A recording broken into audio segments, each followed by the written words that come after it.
Hello, everyone, and welcome back. I'm Ryan Anthony, host of the Truth That Heals podcast, and thank you for joining me in this series on YouTube where I break down the AHFI cult that I used to be a part of.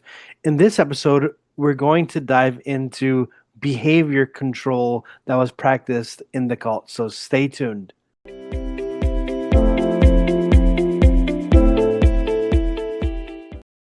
But before we dive into this episode, if you would like to support me here on YouTube, please hit that subscribe button and leave a comment, like, share so that other people may also be aware of the AHFI cult and find my content. Also, if you'd like to support me in other ways, you can go to buymeacoffee.com/truththath7. With that, let's get into the episode. I've spoken about the repressive system which was practiced before my time of joining this cult. However, when I joined, Father Bing was bringing this system that he called the preventive system of St. John Bosco. However, I'm going to show you real quick a screenshot of what the preventive system is, and we're going to read it together. I went to Google and I typed in, what is the preventive system of St. John Bosco, which Father Bean claimed to have been practicing in our community. And this is what Google said.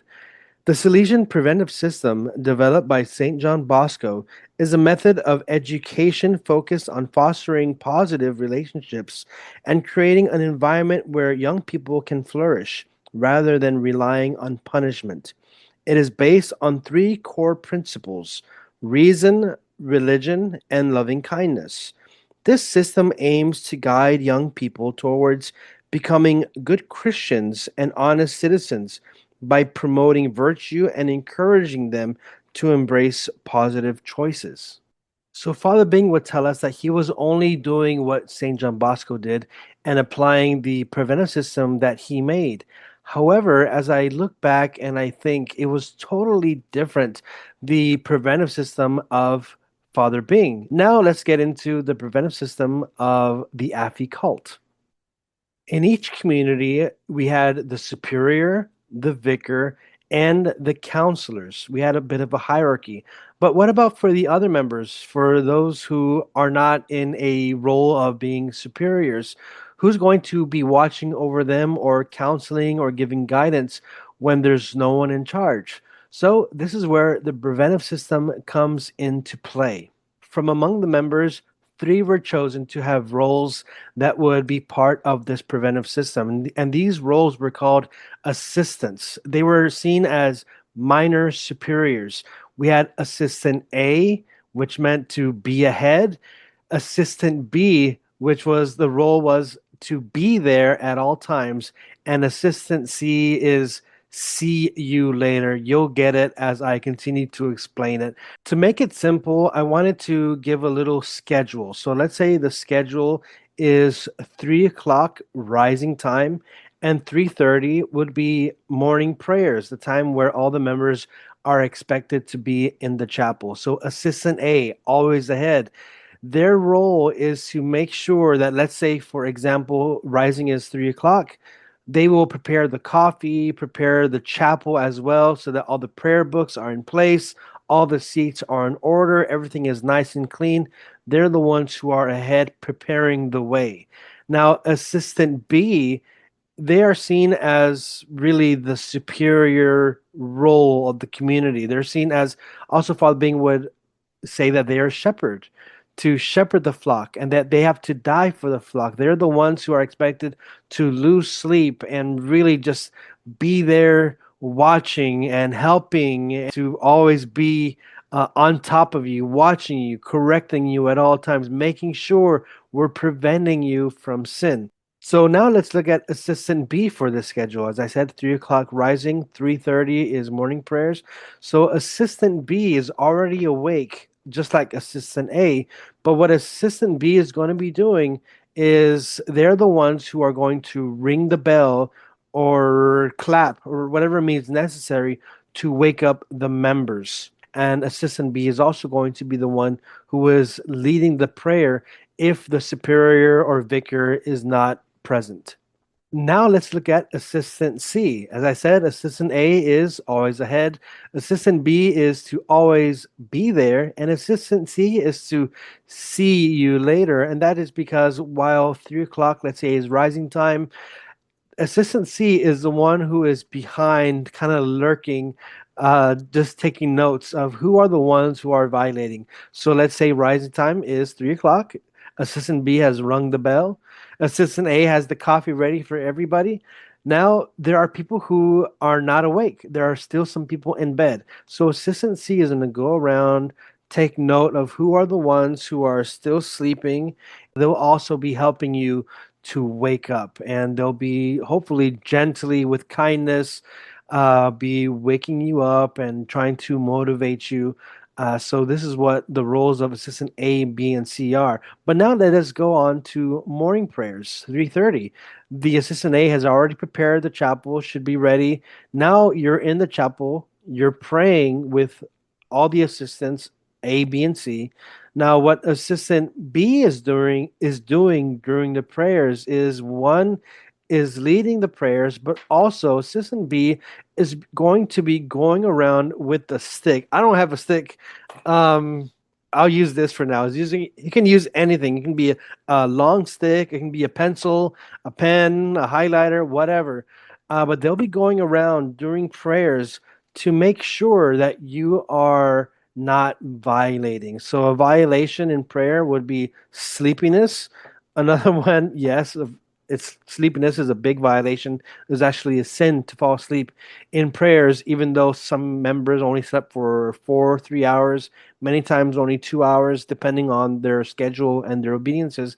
So assistant B is going around, and you're expected during prayer to have we would call the rubrics. So rubrics meant that uh, all of our movements was detailed on how we should be on how we should move, how we should hold our prayer books, how we should hold our hands.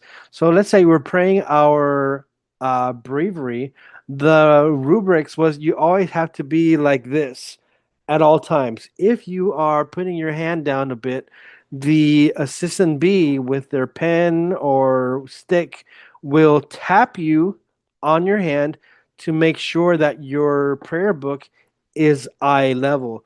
Also, another time where you would be poked by the assistant is, let's say, during the bows, so the gestures. If you are not bowing at a perfect 45-degree angle during bowing times, the assistant B will come behind you and give you a little poke and make sure that you are bowing at exactly 45 degrees, no more, no less. And another time where you would get a poke is during times of sitting down.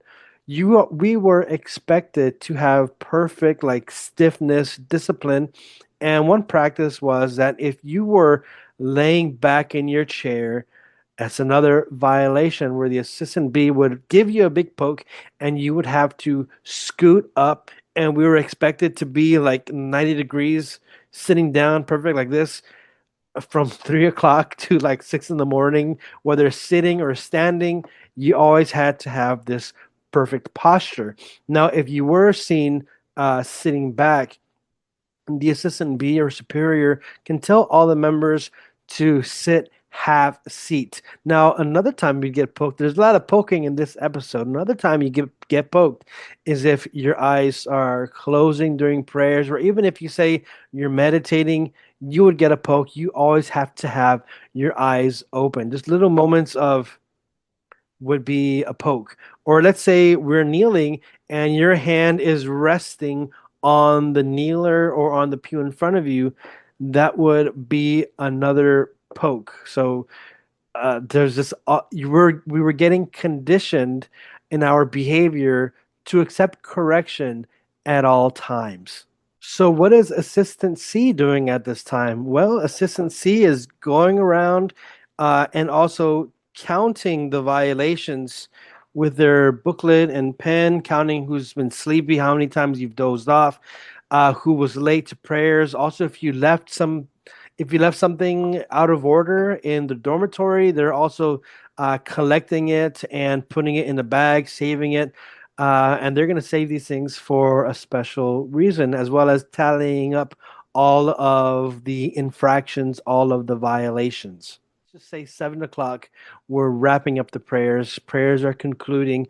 Now, the assistant B, their role is to be announcing the schedule, announcing also what are your designated chores of the day.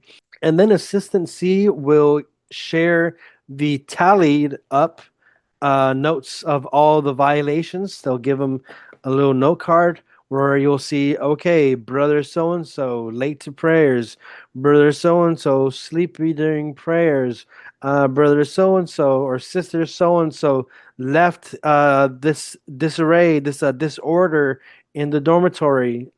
All these things are announced, and you will also be receiving your DM. So before Father Bing had the preventive system, they had what Father Bing would call is the repressive system. In the repressive system, they had DMs, which had punishments to it. So a DM meant a disciplinary measure. But now in this preventive system era, it was called divine mercy, because it's giving you, a DM is giving you the chance to pay back for your sin by doing some kind of a penance or reparation. So going back, your infractions, your violations are being announced. Now you're going to get your divine mercy, your DM, which could be no lunch, could be no breakfast. If you have a bunch of violations, it could be both, no breakfast or lunch, or it could be fasting. So instead of having a nice hearty meal like all the other members, you'll be eating bread and water or something very bland.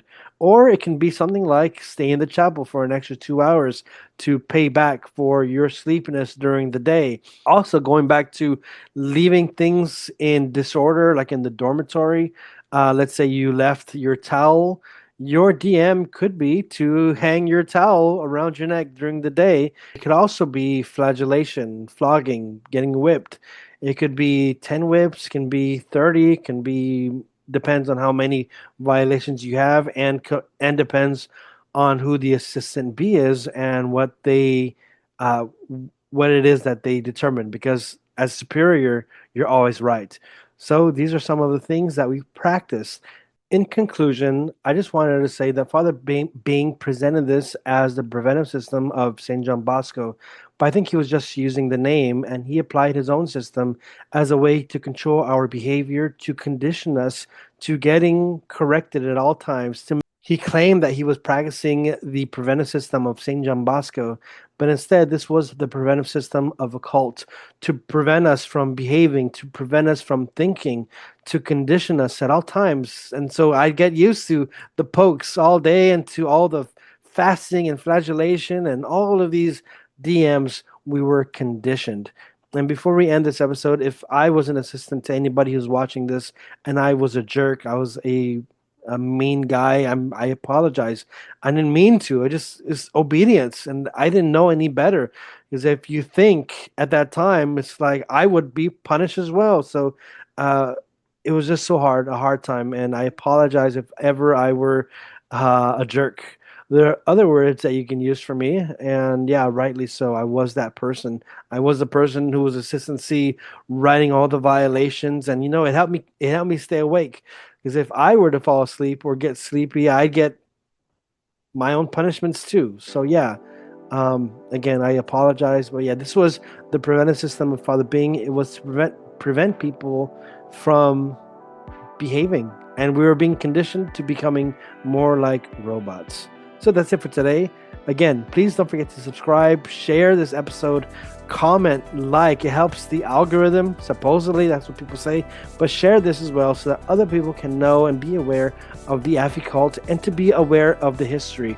I'm not doing this out of hate. I'm doing this because I want to bring awareness, and because I don't want any other religious community, any other group to go through the things that we went through. So thank you very much for tuning in. Have a good day. Peace.